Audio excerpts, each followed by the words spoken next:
Welcome to the Veil of Truth, your gateway to uncovering hidden insights and illuminating mysteries.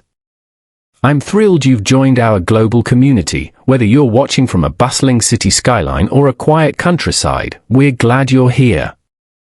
Globe showing Europe, Africa, so tell me, where are you tuning in from today? Chapter 1: Arrival at Hollow Manor. The train to Devon was bathed in a soft autumn light, the countryside stretching like a patchwork quilt beneath the golden haze of the afternoon sun. Hercule Poirot, impeccably dressed as always, with his immaculate grey suit, perfectly polished shoes, and his characteristic wax moustache, observed the scenery with his small, piercing eyes. The letters in his hand trembled slightly, not with impatience, for he never hurried, but with the excitement of a new case. The letter that had summoned him to Hollow Manor was written with an unusual urgency.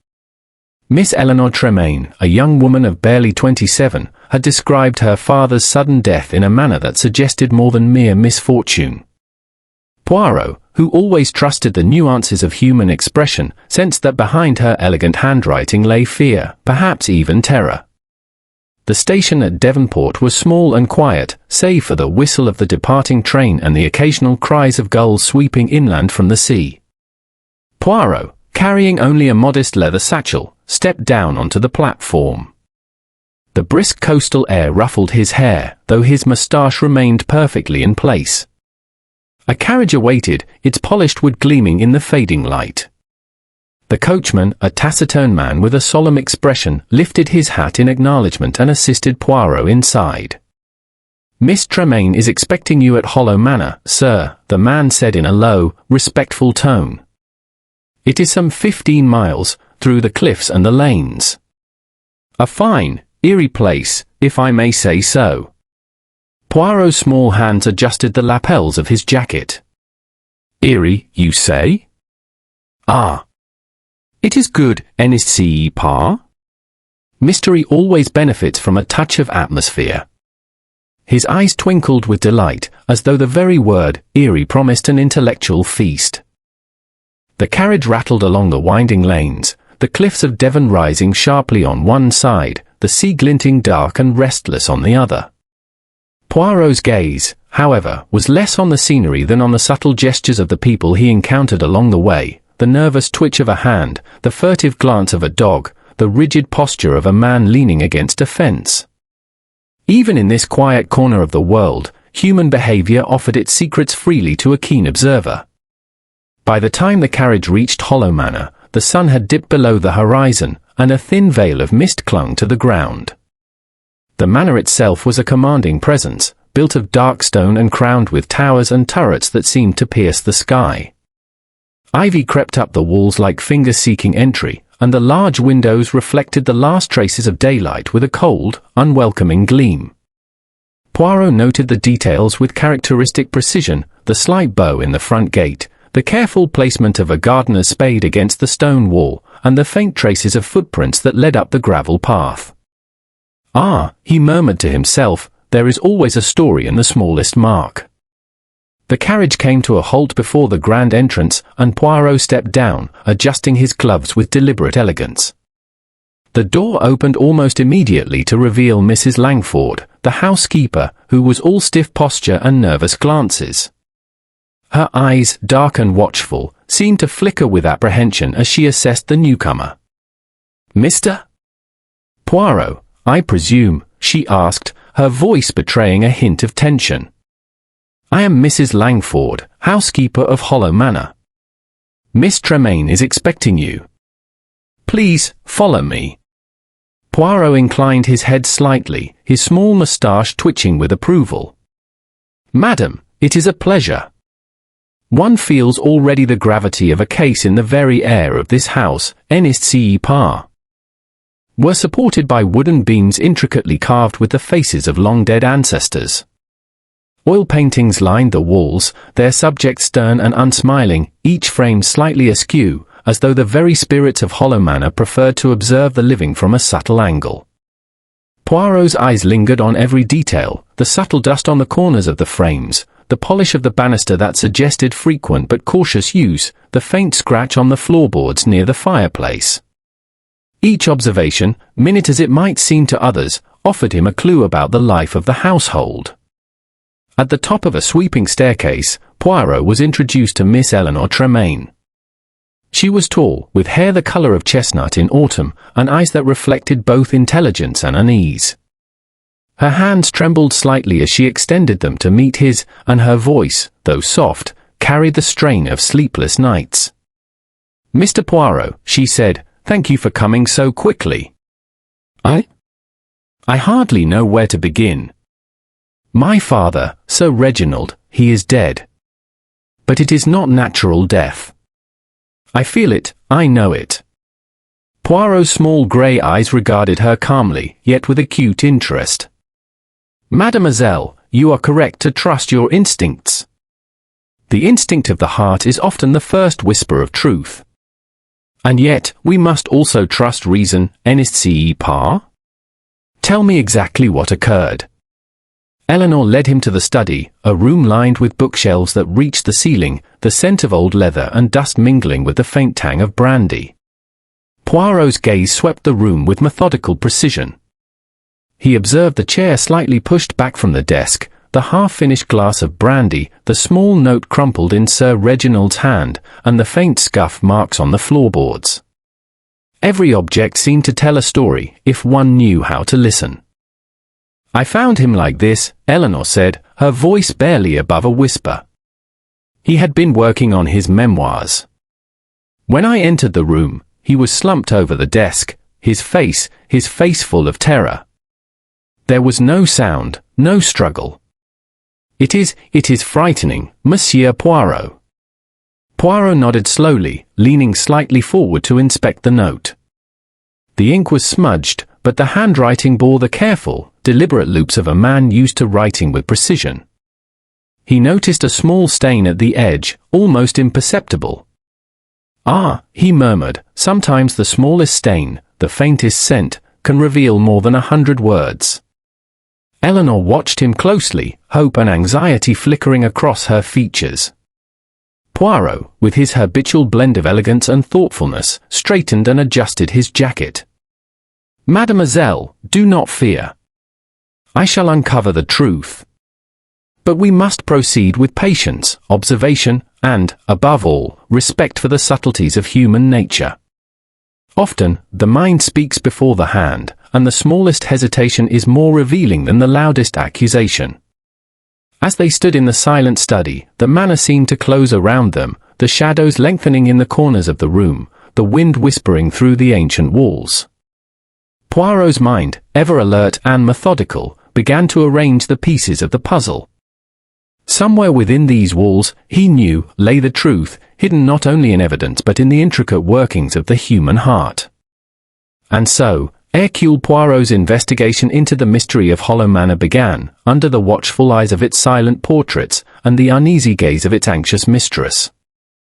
Chapter 2: The Crime Scene. The morning after Poirot's arrival at Hollow Manor dawned grey and mist-laden. A thin drizzle coated the slate roof of the manor, and the wind whispered through the gnarled branches of the surrounding oaks. Poirot, ever punctual, had been awake long before the household stirred, meticulously shaving and arranging his attire, adjusting his tie and gloves with the precision of a man whose mind thrived on order. "Good morning, mademoiselle," he said to Eleanor Tremaine, who appeared at the top of the staircase. Her expression was pale, her eyes heavy with worry. "Shall we examine the study once more? It is, as I have always said, the silent witness to the truth." Eleanor nodded, her hands clasped tightly together. "Yes, Monsieur Poirot. Inspector Bramley will arrive shortly, but perhaps you can see things that others cannot." Poirot smiled faintly, though there was a keen intensity in his small, grey eyes. "Ah, but that is my métier, n'est-ce pas? Let us proceed with calm and observation." The study was unchanged since the previous evening. The fire had long died, leaving only a smudge of ash upon the hearth. The heavy desk still bore the half-finished glass of brandy, now slightly clouded from the damp air. The note clutched in Sir Reginald's hand remained in situ, its ink smudged but legible in part. Poirot's gaze swept across the room with methodical thoroughness, noting every detail, the angle of the chair, the slight indentation in the carpet where one foot had rested, and the faint marks on the desk where the victim's papers had been shifted. "Notice, mademoiselle," Poirot began, speaking with the precision of a man dictating the rhythm of his thought, "that the glass of brandy has been disturbed only slightly. The position of the hand, the slackness of the wrist, the very tilt of the head, all suggest not a sudden convulsion, but an awareness of fear before the final moment." Eleanor frowned. Fear? But how could he have feared death? There was no one in the room. Poirot's moustache twitched. "Ah, mademoiselle, fear may take many forms. It is not always the presence of another that terrifies, but sometimes the anticipation of betrayal, the foreknowledge of danger, or the subtle whisper of malice from within one's own household." He paused, kneeling slightly to examine the faint stains upon the carpet. "Notice these marks. They are slight, almost imperceptible. Yet they tell us the movement of the feet, the exact position in which your father sat and struggled, if one may call it that." At that moment, the door opened to admit Inspector Bramley, a stout man in his 50s with a habitual scowl and a brusque manner. He carried a notebook and wore a coat still damp from the drizzle. "Morning, Poirot," the inspector said. "I understand you've had a look at the scene already. I must say, it appears to be simple enough, a man alone in his study, poisoned, most likely from his brandy. No sign of forced entry, nothing stolen, and no footprints except his own. I think we are looking at a straightforward case of accidental ingestion, perhaps even suicide." Poirot's small eyes narrowed, and he adjusted his gloves. "Ah, Inspector, you are too quick to settle for simplicity. Let us consider, instead, that nothing is simple. Every action, every object, every hesitation may speak. You see the glass?" He pointed delicately.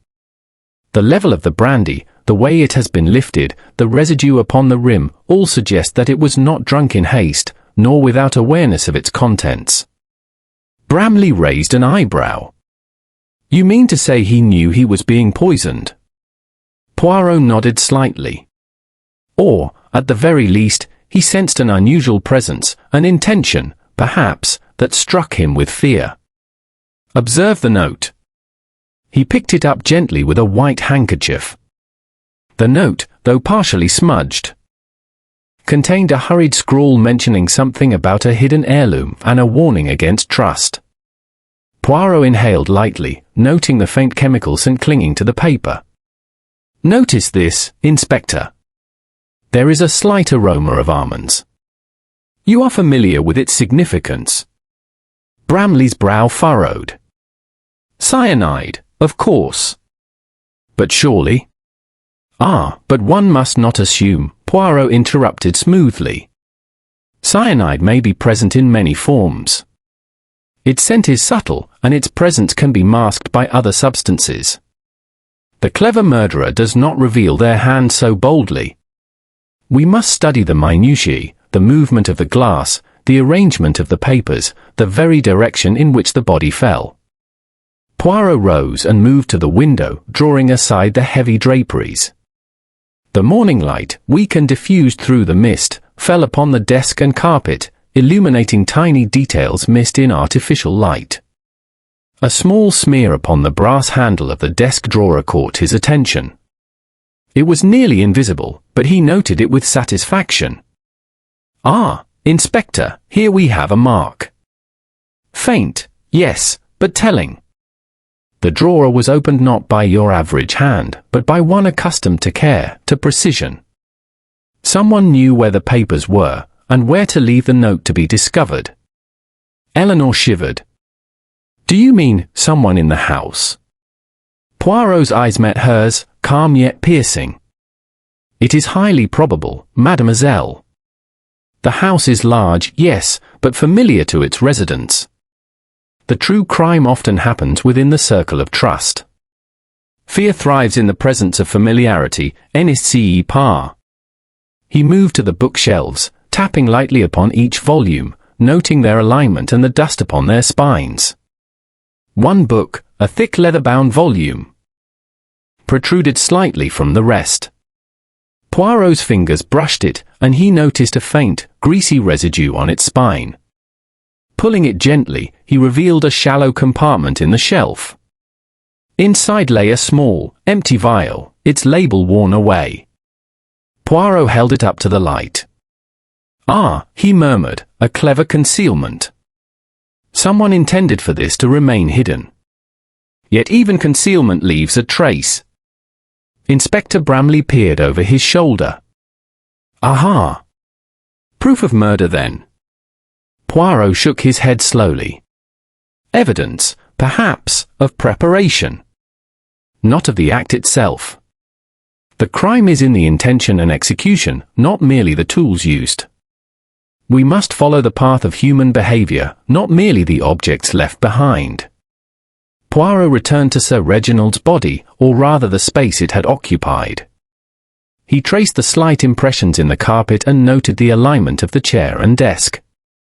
The victim's final moments were not frantic. There was control, yes, but also horror. Observe the fingers, how they curl around the paper. There is a message in that gesture, Inspector. A silent communication from the dead to the living, if one knows how to read it. Eleanor swallowed hard. I never imagined death could leave such signs." Poirot smiled gently. "Ah, mademoiselle, the world speaks always, but we often do not listen. That is why I observe, why I question, why I search beyond the obvious. The smallest whisper, the faintest scent, the tiniest mark, these reveal the story that ordinary eyes cannot see." As the morning mist thinned and the first rays of sun broke through, Poirot began to take careful notes in his small, leather-bound notebook. Each mark, each scent, each inconsistency was recorded with meticulous care. He would later reconstruct the sequence of events with mathematical precision, leaving no detail to chance. "Inspector," Poirot said finally, folding his hands behind his back, "we are not yet ready to accuse, nor to conclude. But I can tell you this, Hollow Manor is not merely a house of stone and timber. It is a house of secrets, and its secrets will speak, if one has the patience to listen." Inspector Bramley looked doubtful, yet he allowed Poirot to continue his careful inspection. For Hercule Poirot, the investigation had only just begun. Within the silent walls of Hollow Manor, the truth lay hidden, waiting for the small grey cells of a Belgian detective to unravel its intricate web. And as Poirot surveyed the study one last time before retreating to consider the evidence, he knew instinctively that this case would be unlike any other, a puzzle of human psychology, of fear, and of the subtle traces left by a calculating hand. Chapter 3: Gathering the Household. The morning air at Hollow Manor was sharp with the scent of sea salt and wet earth. Poirot, ever precise in his habits, had already completed his ablutions, donned his grey suit, polished shoes, and adjusted his perfectly waxed moustache. A faint drizzle had settled over the cliffs outside, making the gravel paths slick and glistening. Today, he had decided, would be the day to speak with the household in full, to observe not only their words but the slightest gestures and unspoken signals. Eleanor Tremaine met him in the hall, her face pale but resolute. "Mr. Poirot," she said softly, "I've gathered the household in the drawing room. Everyone is waiting for you." "Excellent, mademoiselle," Poirot replied, his small grey eyes sparkling. "You see, one must always confront the human mind directly. Objects may lie, but the soul is more difficult to deceive." The drawing room was large, with tall windows and heavy velvet curtains drawn back to let in the pale morning light. The furniture was old yet elegant, polished to a subdued gleam, and numerous portraits of stern-faced ancestors lined the walls. Each sitter seemed to observe the gathering with silent judgment. Poirot made a small mental note, the orientation of the paintings, the dust on the corners of the frames, and the slight warp of the carpet, details that might seem trivial but often betrayed the rhythm of the household. One by one, the household members entered. Poirot's eyes, ever keen, examined each in turn, noting posture, gait, and subtle gestures. First came Eleanor Tremaine, the young lady of the house, who, though composed, carried an air of restrained anxiety. Her hands were clasped tightly before her, fingers interlaced in a small gesture of self-restraint. Her eyes, however, betrayed sleepless nights and a mind burdened by fear. Next was Mrs. Langford, the housekeeper, who moved with an almost military precision, yet her eyes darted repeatedly toward the far corners of the room as if she expected something, or someone, to emerge from the shadows. Following her was Mr. Simon Gray, a distant cousin and frequent visitor. His thin frame and pale complexion gave him the appearance of fragility, yet his sharp eyes betrayed intelligence. There was, Poirot noted immediately, a subtle tremor in his hands, a nervous tic that revealed tension. Then Miss Beatrice Lane, the governess, entered. She was tall and slender, with a precise, almost rigid manner of walking. Her eyes, large and observant, scanned the room before settling on Sir Reginald's empty chair. Poirot noted her hands, clasped behind her back, knuckles pale from the force of restraint. Finally, Mr. Philip Hargreaves, a distant family friend and amateur historian, joined them. He was stout and confident, with a gentle manner, though his eyes betrayed a restless curiosity. He carried a small notebook and occasionally scribbled in it, even when Poirot's gaze rested upon him. Poirot waited patiently as all had taken their seats. He then spoke in his soft, measured voice. "Mesdames et messieurs, I thank you for your presence. We are here today not to accuse but to observe. It is the smallest detail, the slightest hesitation, that often reveals the truth. And truth, you see, is more delicate than a spider's web." He turned first to Eleanor. "Mademoiselle, I have heard your account of your father's death. Pray, tell us exactly what occurred on the evening in question.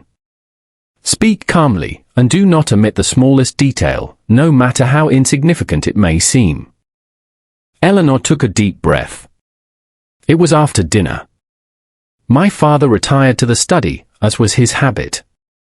I went to my room, and later heard nothing unusual. When I returned, I found him, slumped over his desk, as Monsieur Poirot already knows. The glass of brandy had been disturbed, and he held a note in his hand.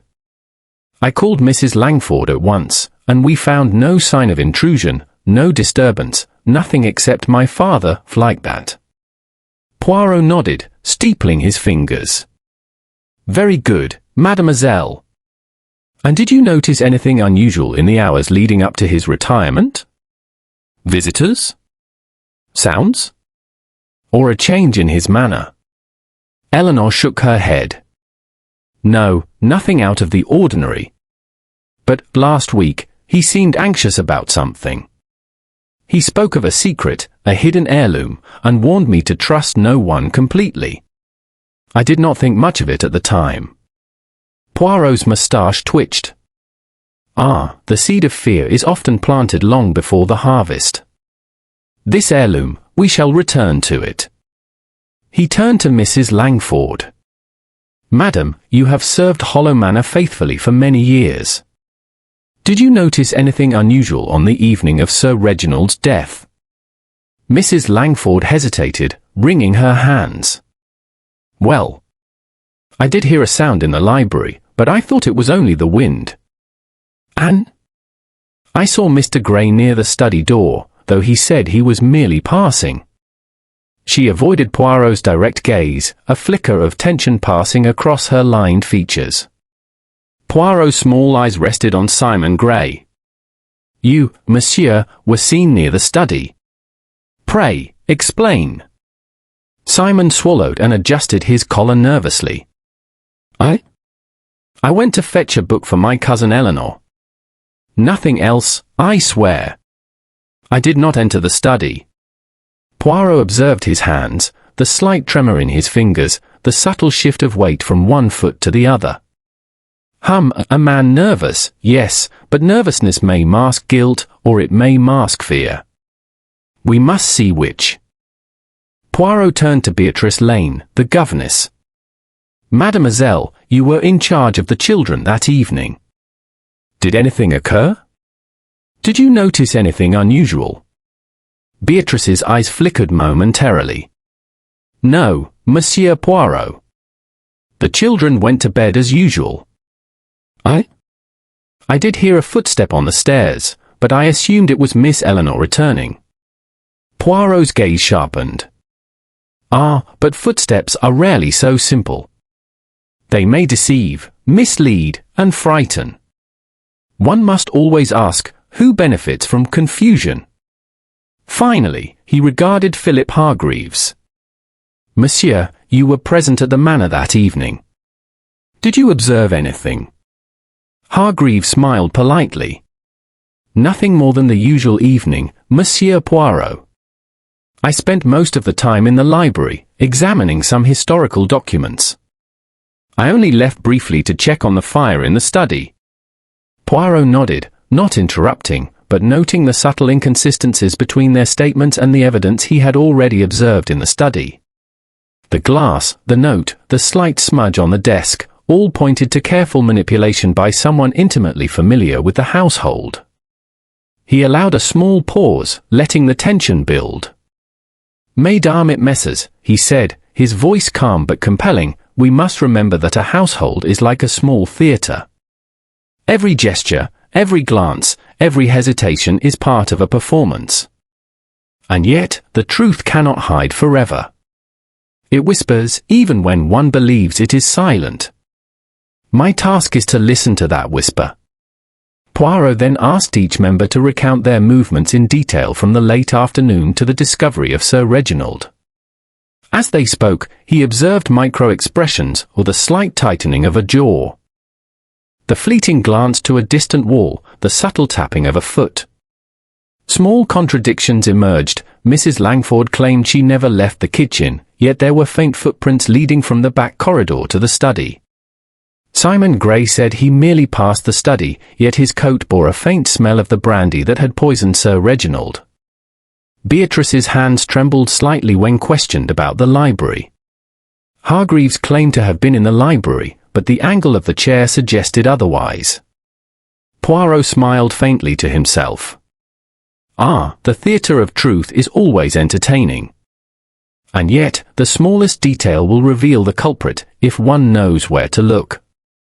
By the time the questioning concluded, the household sat in uneasy silence, each person aware that the Belgian detective's gaze had already begun to dissect their minds, to weigh their motives and examine their secrets. Poirot, for his part, was already arranging these observations into a mental map, connecting gestures, words, and omissions like threads in a delicate tapestry. He finally addressed the room.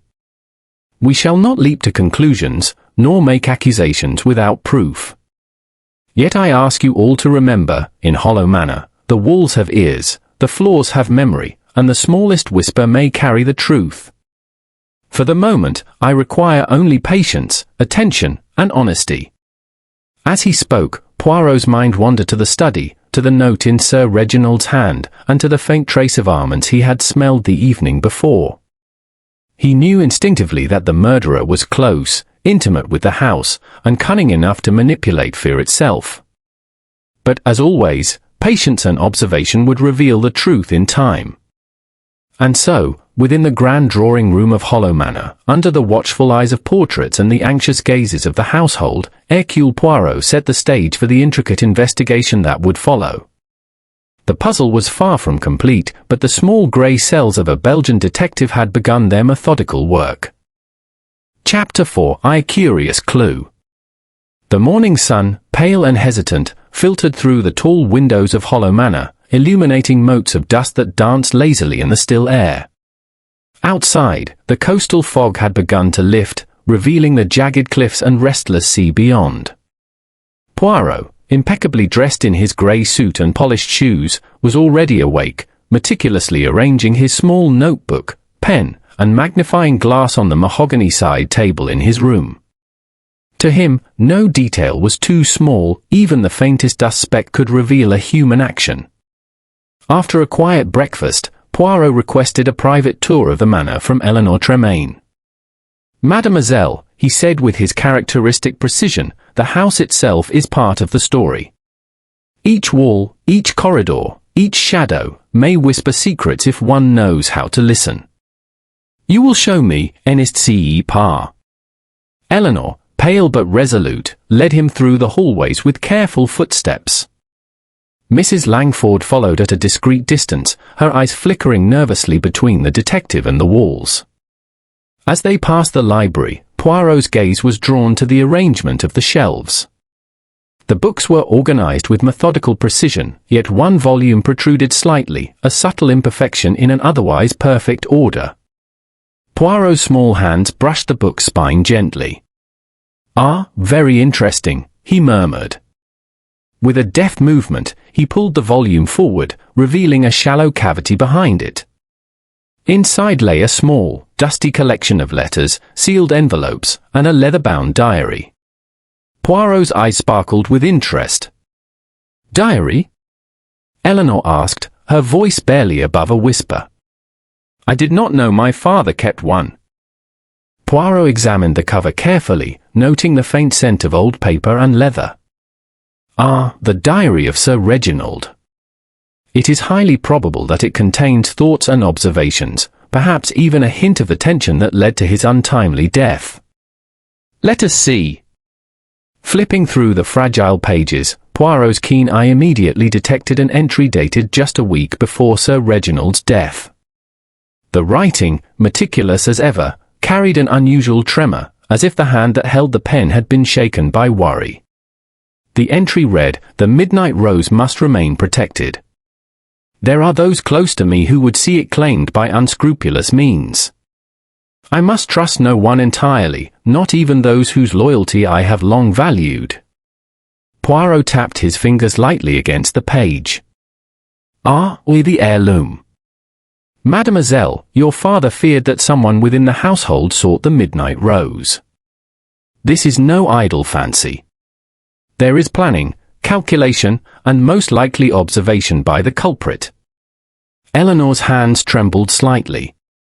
"But everyone here they are loyal." "I cannot imagine." Poirot interrupted gently. "The human mind is a labyrinth, mademoiselle. Sometimes loyalty is merely a mask for desire.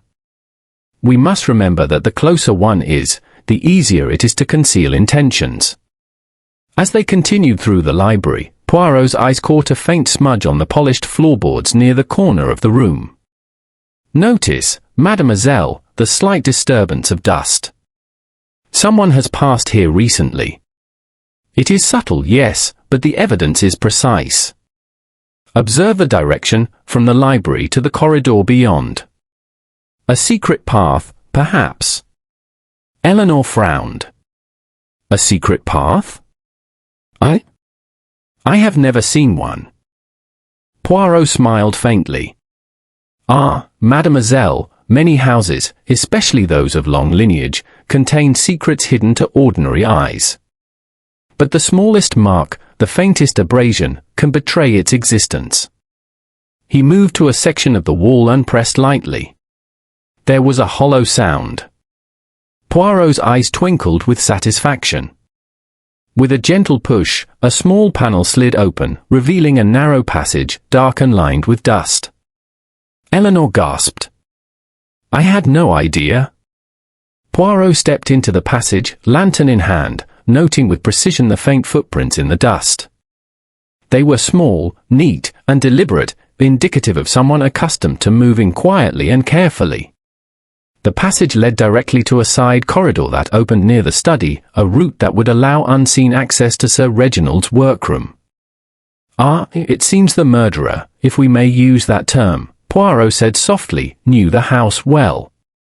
This passage allowed observation, manipulation, and perhaps even intimidation without detection. Note the careful footprints. Notice the absence of scuff marks that would betray haste. The perpetrator was controlled, deliberate, and meticulous." Poirot returned to the diary and letters, scrutinizing them further. One envelope contained a faded sketch of the Midnight Rose, along with a cryptic note, "Keep the secret hidden. Trust no one, for desire blinds loyalty." Poirot's moustache twitched thoughtfully. The motive becomes clearer. Greed, mademoiselle, mixed with cunning and patience. The heirloom is the target, and fear is the weapon. He then examined the diary again, noting references to certain household members' behavior, Mrs. Langford's excessive caution in arranging the study, Beatrice Lane's unusually precise knowledge of Sir Reginald's schedule, and Simon Gray's frequent, unexplained presence in corridors near the study. Poirot's small grey eyes narrowed.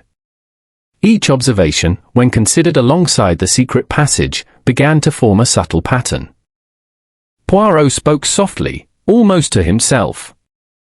Yes, the instrument of fear, the route of entry, the careful observation of habits, the murderer is clever, but even cleverness leaves traces. Every human mind, when pressed by desire and fear, leaves a whisper of itself behind. Eleanor watched him anxiously. Do you think it was someone here in the house?" Poirot nodded, with the deliberate calm that only he could convey. "Highly probable. The use of the secret passage, the knowledge of your father's habits, the precise manipulation of the scene, it all indicates intimate familiarity. The crime is domestic, yes, but also psychological. The hand that struck is unseen, but the mind behind it leaves marks upon the world." Poirot then turned his attention to the letters, carefully opening each one with gloved fingers. Some were correspondence with distant relatives, others contained mundane household instructions. But one letter, partially torn, mentioned a recent visit from a jeweller who had come to appraise the Midnight Rose. The letter was addressed to Sir Reginald, but the handwriting on the envelope did not match his. Poirot's eyes glinted. The external interest in the heirloom. Someone outside the house may have assisted, or inspired, the events within. But the actual execution requires access, knowledge, and control of the household. That is where the truth lies. He returned the papers to the hidden compartment, ensuring everything was replaced exactly as found. Then he examined the small footprints leading from the secret passage to the study. "Subtle, yes, but telling," he murmured. "The path has been used recently. Someone practiced, perhaps, testing both passage and timing. The movements of this person were deliberate, cautious, yet fear cannot be entirely suppressed. Even the most meticulous hand trembles in moments of opportunity." Poirot straightened, leaning on his cane and observing the manor with his sharp grey eyes. "Mademoiselle," he said, turning to Eleanor, "the house itself has revealed much today. The secret passage, the marks of feet, the faint residue of papers, each is a clue. But the most important element remains human, the mind, the motives, the desires, and the fears of those who dwell here." Eleanor's eyes widened. "Then, the murderer is one of us?" Poirot nodded gravely. "Highly probable, mademoiselle. The secret is domestic, the crime carefully orchestrated. We must now observe, test, and wait. The smallest detail, the briefest hesitation, will reveal the culprit. In Hollow Manor, nothing is invisible to the eyes that see." As they left the hidden room and returned to the main corridor, Poirot's mind was already piecing together the web of human desire, fear, and calculation. The secret passage, the diary, the letters, all pointed to a crime meticulously planned, yet executed with the subtle imperfection of a human hand. He knew, instinctively, that the solution would emerge not from brute evidence alone, but from the careful study of behavior, hesitation, and the delicate interplay of truth and deception. And so, as Hollow Manor settled into the quietude of mid-morning, Poirot prepared for the next stage of his investigation, observing the household, uncovering inconsistencies, and tracing the invisible threads that connected fear, greed, and opportunity. The curious clue of the hidden room had opened a door not only into the house's past, but into the minds of its inhabitants, a door Poirot was uniquely qualified to explore. Chapter 5: Red Herrings and False Leads. The morning light was softer than usual, filtered through clouds that hinted at rain, and the wind carried the faint saltiness of the sea along the cliffs near Hollow Manor. Hercule Poirot, having examined the secret passage and the hidden room, now turned his attention toward the household members themselves. The methodical Belgian knew well that the human mind often left far subtler traces than any physical clue, and today he intended to observe, probe, and test the reactions of those under his scrutiny. The first order of business was to speak privately with Simon Gray. Poirot found him in the conservatory, staring absently at the rain-speckled glass. Simon's hands, pale and slender, fiddled nervously with a silver inkstand. "Monsieur Gray," Poirot began softly, "may I ask you a question about the evening of your uncle's death?" Simon flinched slightly. "Of course, Monsieur Poirot. Anything you wish." Poirot's small grey eyes studied him carefully. "You were seen near the study shortly before Sir Reginald's demise. Pray, tell me exactly what you were doing." Simon hesitated, swallowing hard. I went to the study to fetch a book for Eleanor. That is all." Poirot tilted his head, observing the subtle twitch in Simon's jaw. "Fetch a book? And yet your coat carries the faint scent of brandy, yes? Tell me, how did that come to be?" Simon's fingers tightened around the inkstand. I don't know. Perhaps from the air in the study? Perhaps from," he broke off, swallowing hard. Perhaps," Poirot murmured, his tone gentle yet probing. "But do you see, monsieur, the importance of accuracy? The faintest detail betrays truth or falsehood. One cannot escape the evidence left by the senses, no matter how careful one is." Simon's lips trembled, but he nodded. I did not harm him, Monsieur Poirot. I swear it." Poirot smiled slightly. "Very well, we shall see. But remember, the truth is patient, it does not disappear, and it cannot be hurried."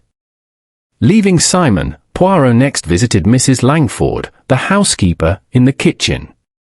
She was arranging tea with meticulous care, the teapot gleaming in the muted light. "Madam," Poirot said, "I must ask about the night your master died.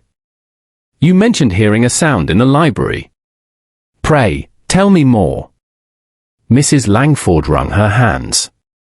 "It was only a small noise, Monsieur Poirot, a shuffle, a creak. I thought it the wind, but now I am not certain.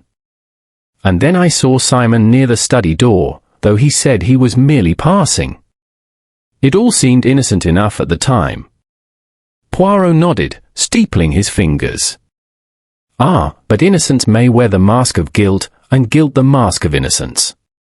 You see, the simplest explanation is rarely the correct one in a house of secrets." Mrs. Langford's eyes widened, but she said nothing further. Poirot, noting the slight tremor in her hands and the way she avoided his gaze, filed the observation away. Later, he summoned Beatrice Lane, the governess, for questioning. She was standing near the library window, staring at the garden with an expression of careful composure. "Mademoiselle," Poirot began, "tell me of your movements on the evening in question.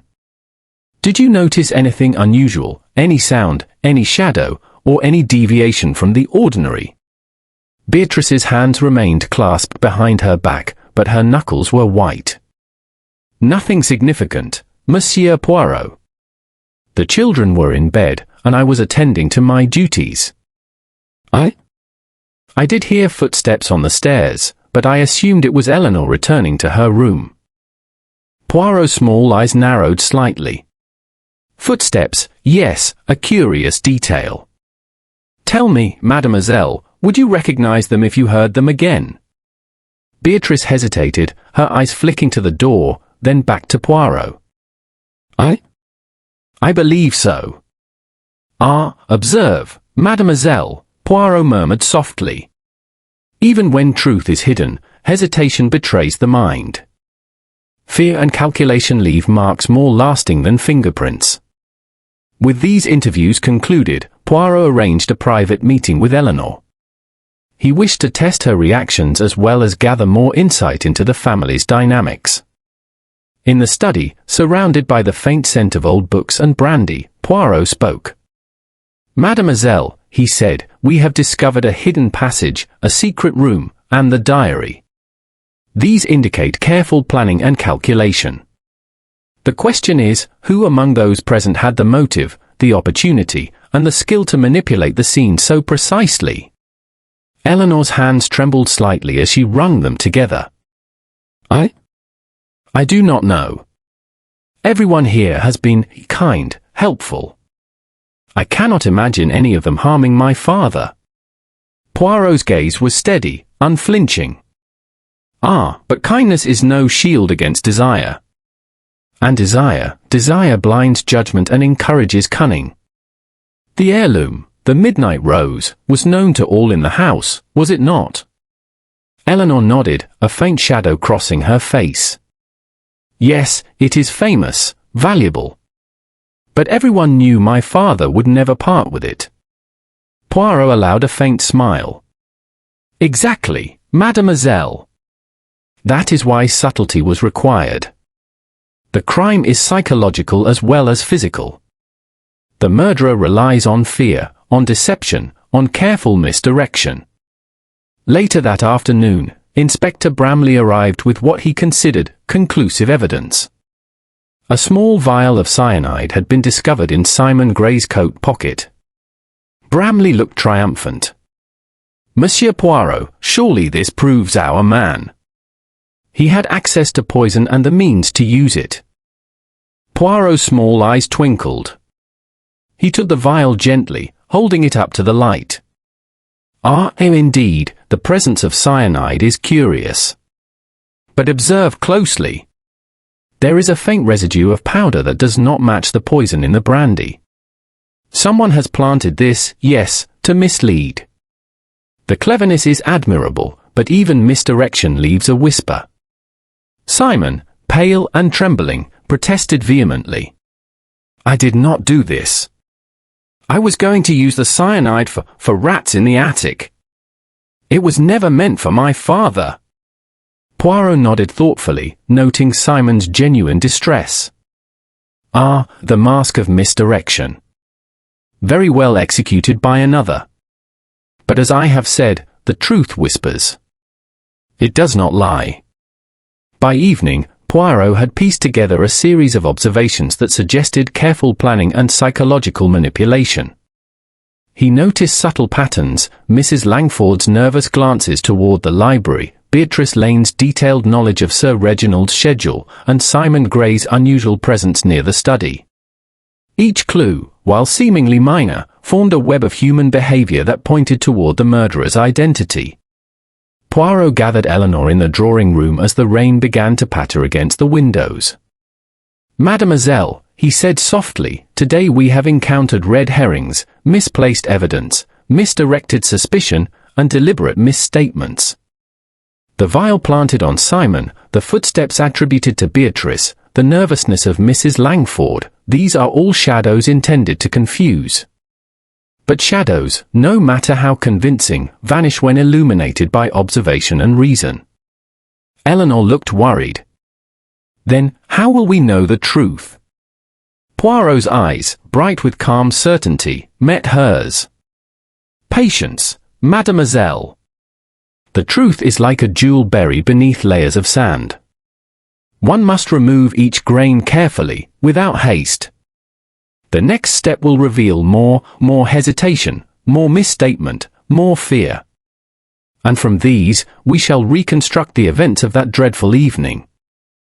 As the household settled into uneasy quiet for the night, Poirot retired to his room, spreading out his notes, the diary, the letters, and his careful observations.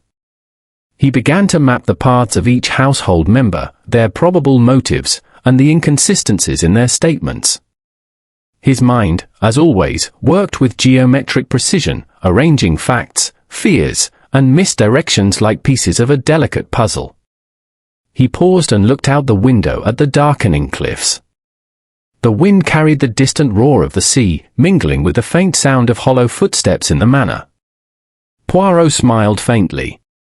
"Ah, patience, my little grey cells. The web is complex, yes, but not impervious. The cleverest misdirection still reveals the mind behind it. And tomorrow, the game shall begin to show its first true patterns."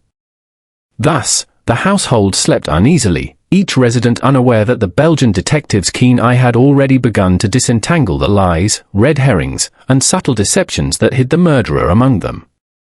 Poirot, alone with his thoughts, knew instinctively that the puzzle of Hollow Manor would require careful observation, psychological insight, and a patience that only he could maintain.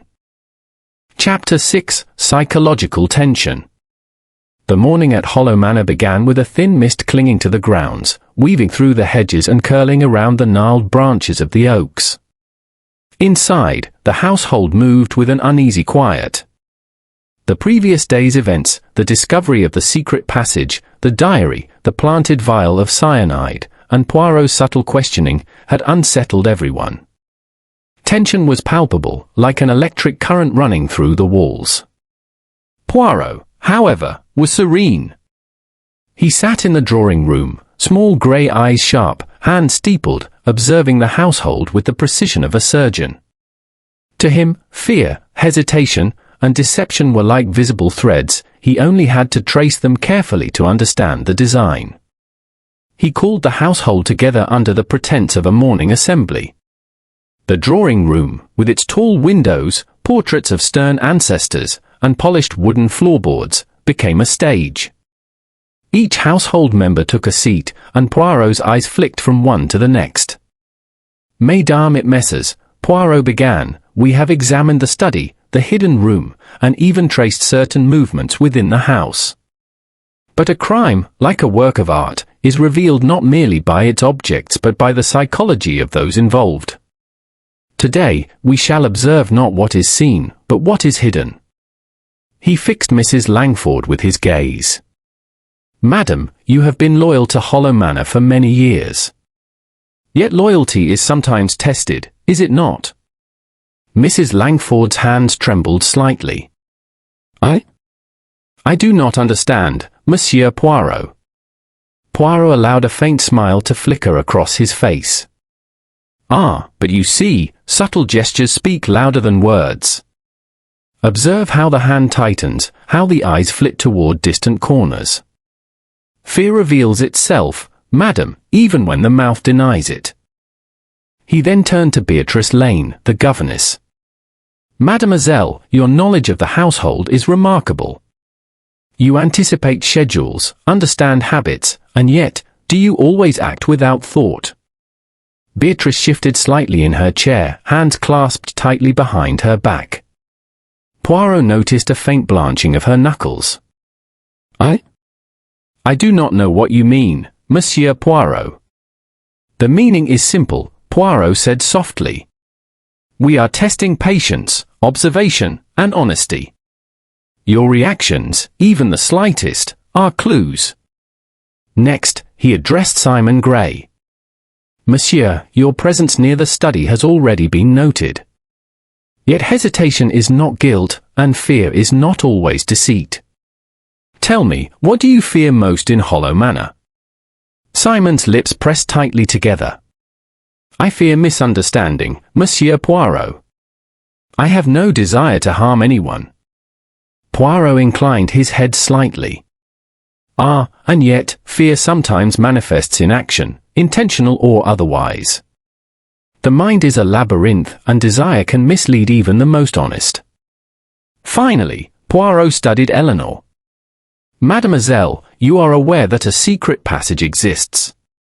That someone has moved unseen. How do you feel knowing that your father's murderer may have walked these halls without detection?" Eleanor shivered.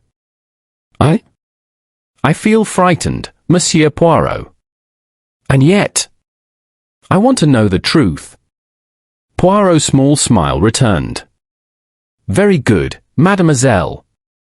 Truth is patient, and those who seek it must exercise care, observation, and judgment. After this initial observation, Poirot decided to stage a subtle psychological experiment. He invited the household members to a formal tea in the drawing room, carefully arranging the seating so that everyone faced each other. His aim was not social, but analytical, to observe how each individual reacted under scrutiny and to watch for subtle inconsistencies in behavior. The tea proceeded in polite silence at first. Poirot observed the placement of hands, the manner in which sugar was stirred, and the angle of each person's gaze. Then, casually, he mentioned Sir Reginald's diary and the references to the midnight rose. "Ah, the heirloom," he said lightly. "A jewel of great beauty, yes? And yet, I am told it has attracted unusual interest from curious parties." Beatrice Lane's hand paused mid-lift, the teacup trembling slightly. Mrs. Langford's eyes flickered toward the hallway as if expecting someone to appear. Simon Gray's foot tapped ever so subtly beneath the table. Even Eleanor's eyes momentarily betrayed a flicker of unease before she composed herself. Poirot's gaze, ever keen, followed these signals. "Notice, mesdames et messieurs," he said softly, "the reactions of the mind are difficult to conceal. Small hesitation, tremor, avoidance, all reveal thought and concern. The mind speaks when the lips are silent." Then Poirot subtly introduced a new element, a forged note, casually placed on the table near Eleanor's chair. Its content hinted at a hidden message and suggested that the murderer might still be active.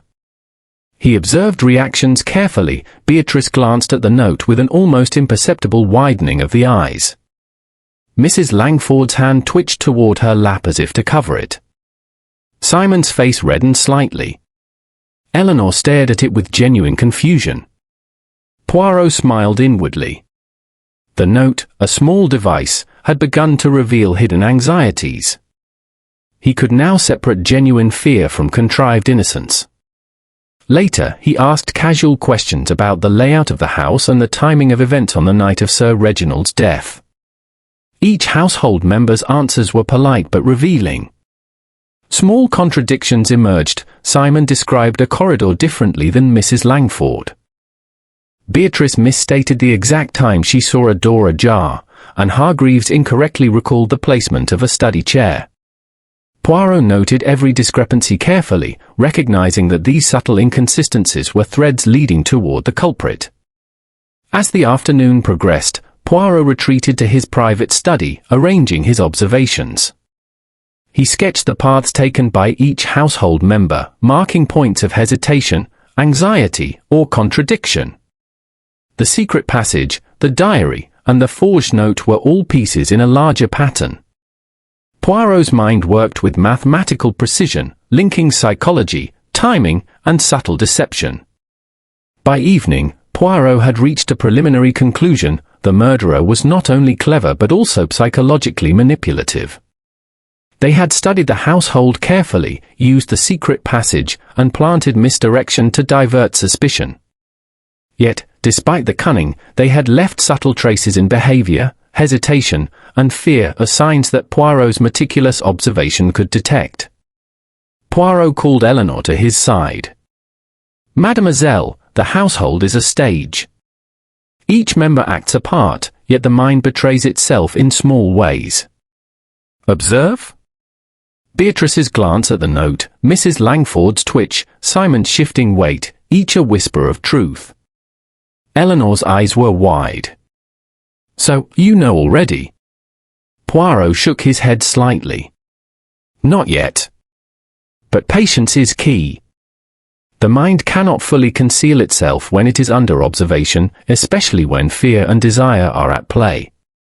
Tomorrow, we shall observe further, and then the patterns shall become undeniable." As night fell over Hollow Manor, the wind rose along the cliffs, rattling the windows and stirring the ivy against the stone walls.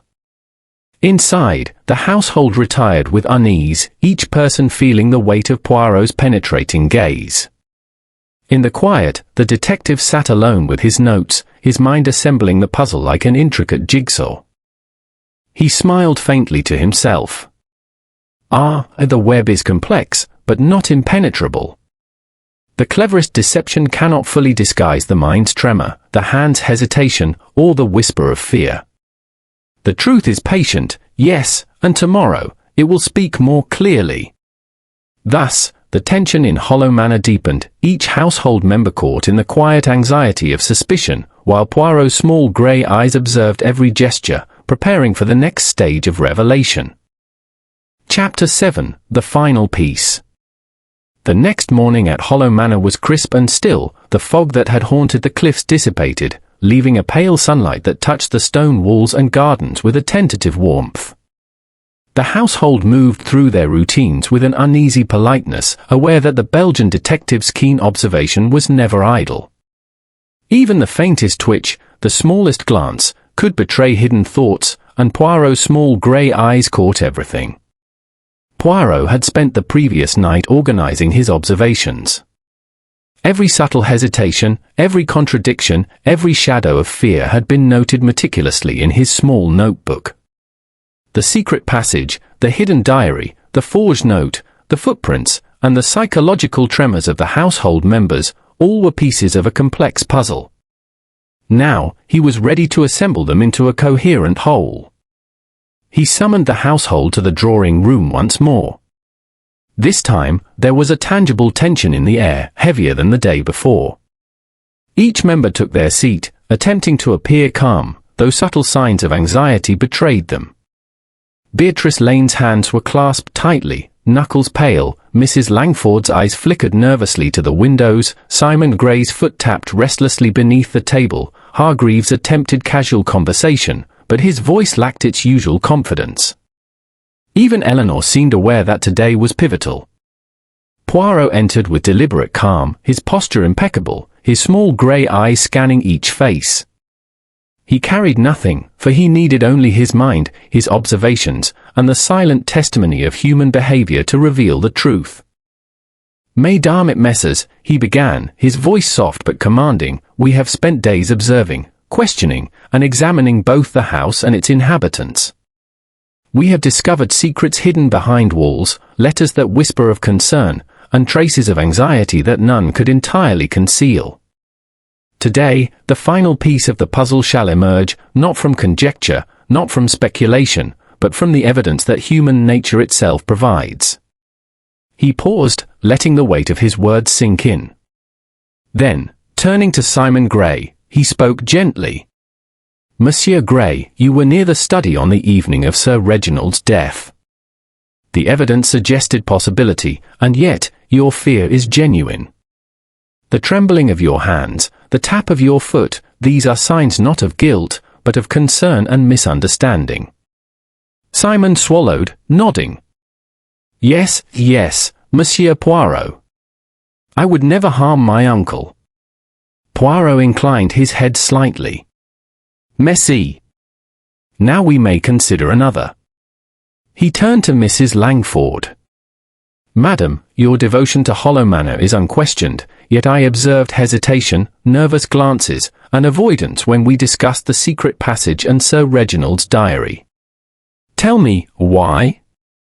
Mrs. Langford's eyes filled with a flicker of defiance and sorrow. Because? I feared someone would blame me unjustly. I wanted to protect the household, Monsieur Poirot, not deceive it. Poirot nodded gently. Loyalty may produce fear, and fear may mimic guilt. We must always distinguish between the two. Then he studied Beatrice Lane. Mademoiselle, your knowledge of the household's routines, your awareness of Sir Reginald's movements, and your reaction to the forged note, all these were clues, yes. But to what end? Beatrice's lips pressed into a thin line. I only wanted to keep the children safe, Monsieur Poirot. I had no part in this tragedy. Poirot's eyes twinkled faintly. Very good. Now, let us turn to the matter that has eluded us until now, the midnight rose, the secret passage, and the true motive behind this crime. He allowed a silence to fall, heavy and deliberate. Each member of the household shifted in their seats, the tension mounting. Poirot's gaze settled finally on Hargreaves. Monsieur Hargreaves, you have been remarkably attentive, yes? Curious, even. Observing not only the house, but the reactions of your fellow residents. And yet, small discrepancies in your statements betray knowledge you should not possess, unless you were familiar with the house's hidden paths. Hargreaves' face paled slightly. I do not understand, Monsieur Poirot. Poirot leaned forward, steepling his fingers. Ah, but you do, Monsieur. You knew of the secret passage. You studied the diary, the letters, and even planted misdirection, the vial of cyanide upon Simon, to divert suspicion. And yet, he allowed his words to linger, letting the weight of observation settle. Even the most careful plan leaves traces. Hesitation, glances, and subtle misstatements, the smallest tremors of the mind, are impossible to hide from a trained observer. Hargreaves' lips quivered. You cannot prove. Poirot interrupted softly. Proof, monsieur, is not only in objects, but in behavior. The secret passage was used deliberately. The diary's references were known. The forged note and the cyanide vial were devices of misdirection. All of these point not to accident, not to coincidence, but to planning. He then walked slowly around the room, eye scanning each person once more, before returning to the center. The midnight rose was coveted, monsieur, and you calculated carefully. You knew fear could be as effective a tool as poison. You relied on hesitation, observation, and the household's trust in one another to mask your movements. But even the smallest inconsistency, the faintest glance, the briefest hesitation, betrays the truth. Hargreaves stood abruptly, his chair scraping against the polished floor. I did it! But I did not intend to kill him, only to frighten him, to make him hand over the rose. I never imagined. Poirot's eyes remained calm, almost sympathetic. Ah, but monsieur, the mind of the innocent cannot always control the consequences of its actions.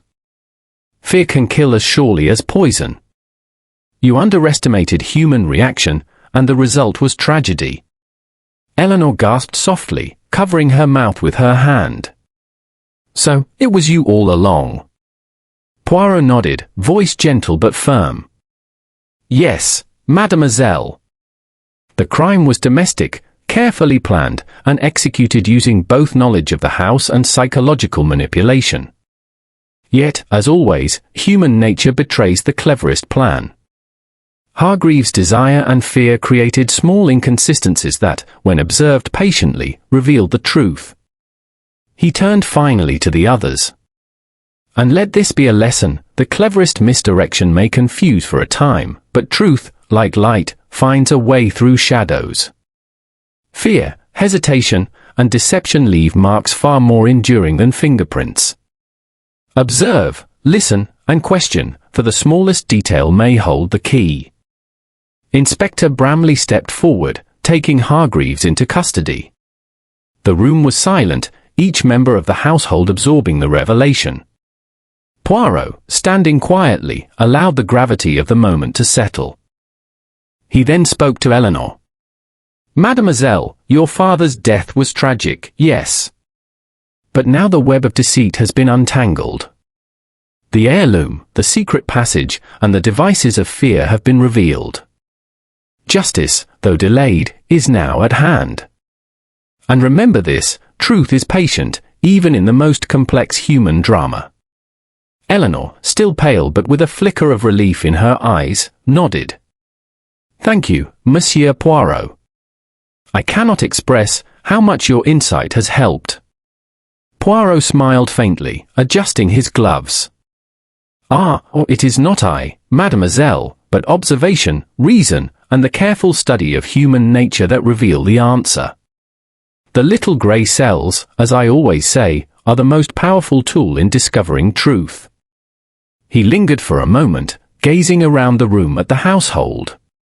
The tension had shifted, fear had been replaced by resignation, and the subtle whispers of anxiety now carried the quiet relief of clarity. Poirot's methodical mind was already considering the next steps, documenting the sequence of events, ensuring evidence was properly recorded, and advising Inspector Bramley on the legal process. Yet, even as he prepared to depart from Hollow Manor, Poirot allowed himself a small, private smile. The challenge had been intricate, subtle, and fraught with psychological complexity. But as always, patience, observation, and careful reasoning had revealed the truth. Hollow Manor, once shrouded in secrets, deceit, and fear, had now yielded its hidden drama. And Hercule Poirot, the small, fastidious Belgian, had once more demonstrated the unparalleled power of method, subtlety, and the tireless pursuit of truth. Chapter 8 of The Resolution. The day after Hargreaves' arrest dawned clear and bright, a crisp sunlight spilling across Hollow Manor and banishing the fog that had lingered for days. The household moved through their morning routines with an air of relief, tempered by lingering unease. Even now, the shadows of fear and suspicion had not fully vanished. And yet, all awaited the final, inevitable explanation from Hercule Poirot, the small, fastidious Belgian who had, as always, seen what others could not. Poirot requested that the household assemble in the drawing-room one final time. His expression was calm, composed, and utterly deliberate, for he had already pieced together every subtle clue, every hesitation, every contradiction into a complete picture. Today, he would lay bare the sequence of events and reveal the motives, misdirections, and psychology that had governed Hollow Manor's tragedy. Once everyone was seated, Poirot spoke softly but firmly. Mesdames et messieurs, we have witnessed the power of misdirection, the art of fear, and the subtle influence of desire. The crime that occurred here was not random, nor was it simple. It was carefully orchestrated by one mind, cunning yet flawed, and executed within the very heart of this household. He paused, letting the words sink in, before continuing. To understand the events, we must consider for elements, motive, opportunity, method, and misdirection. Each was present in varying degrees, and each contributed to the tragedy that befell Sir Reginald. Poirot began with motive. The midnight rose, a family heirloom of great value, was coveted. Sir Reginald's will and diary indicated both its importance and his desire to keep it secure. Monsieur Hargreaves, having studied both the family and the house, recognized an opportunity to obtain it. His actions were motivated by greed, yes, but also by the belief that fear could manipulate even the most cautious individual. Eleanor's eyes widened. But why poison? Why the secret passage? Ah, Mademoiselle, Poirot said, smiling faintly, here lies the method. The cyanide was intended as a threat, not necessarily a tool of murder, though the consequence was tragically real.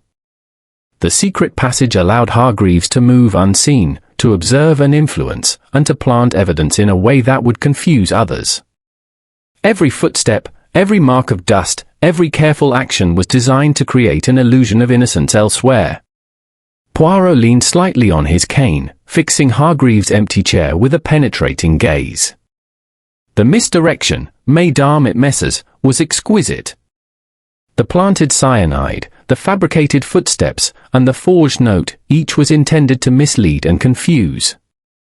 But the mind cannot fully hide its intentions. Hesitation, subtle glances, and inconsistencies in speech reveal more than any fingerprint ever could. He turned to Beatrice Lane. Mademoiselle, your glances at the note, your awareness of the household schedules, were misinterpreted by Hargreaves as potential interference. Yet you were neither complicit nor guilty. Your anxiety was genuine, not contrived, and it betrayed the truth of your innocence. Poirot then addressed Mrs. Langford. Madam, your nervous glances, hesitation, and subtle avoidance when questioned were not signs of guilt, but of loyalty and fear. You feared being falsely accused and sought to protect the household. Your caution was misread, and yet it revealed a crucial pattern to the observant eye. Finally, Poirot focused on Simon Gray. Monsieur, the evidence was planted upon you, yes, but the faint tremor in your hands, the small hesitation in speech, was genuine. You feared accusation, and rightly so, though you were innocent. The cleverness of another created suspicion, but the truth prevails. Poirot stood slowly, allowing silence to fill the room. Now, let me reconstruct the sequence of events. Sir Reginald retired to the study as usual. Hargreaves, using knowledge gained over weeks, accessed the secret passage, observing his victim and planting the forged note to create confusion. The cyanide, placed to suggest external guilt, was intended as misdirection, yet it was unnecessary for the crime itself. Sir Reginald's brandy was manipulated, the arrangement of papers and minor disturbances designed to mislead both household and investigators. He gestured toward the hidden passage.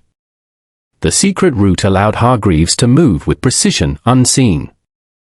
He timed his entry, actions, and exit with calculated care, yet even the most precise plan could not eliminate the subtleties of human behavior. Footprints, hesitation, shifts in weight, and fleeting expressions, these betrayed him to the patient observer. Poirot's small eye scanned each face once more. The diary provided vital insight. Sir Reginald's warnings regarding the heirloom, the references to secrecy, and his careful notes on household interactions were all misinterpreted by Hargreaves. He believed fear could manipulate, but the consequences were greater than he imagined. The man underestimated the human mind and overestimated his control. Eleanor, still pale but listening intently, asked softly, "And the note, the threat?" Poirot nodded. "Ah, the forged note. A small device of misdirection, designed to heighten fear and mislead. Hargreaves believed it would create hesitation among the household, making the crime easier to commit. But the note, though clever, was unnecessary to the act itself. The truth resides not in paper but in action and reaction, the psychology of human behavior." He paused, letting his final observation settle. "And so, mesdames et messieurs, the little grey cells have revealed the truth. The murderer was within the household, intimate with its routines, cunning in planning, yet betrayed by the subtleties of thought and behavior. Greed, fear, and desire were the instruments, and the consequences, tragic and unforeseen, fell upon Sir Reginald." Poirot then stepped back, allowing the weight of revelation to be fully realized. Hollow Manor, once a house of mystery and shadows, has yielded its secret. The Midnight Rose remains secure, but the human drama has been exposed. Let us take this lesson to heart: the cleverest misdirection cannot conceal truth from patience, observation, and reason. He gave a final glance around the room. "Monsieur Hargreaves, the authorities will now take you into custody. Justice, though delayed, is certain. The household may now begin to heal, to restore the calm that was disrupted, and to learn that even within these walls, truth endures." Inspector Bramley, standing quietly, nodded to Poirot and motioned to lead Hargreaves away. Hargreaves, pale and resigned, left without resistance, the weight of his failed deception settling heavily upon him. Eleanor, turning to Poirot, said softly, "I cannot thank you enough. Without your insight, your observations, the careful patience, I fear we would never have known the truth."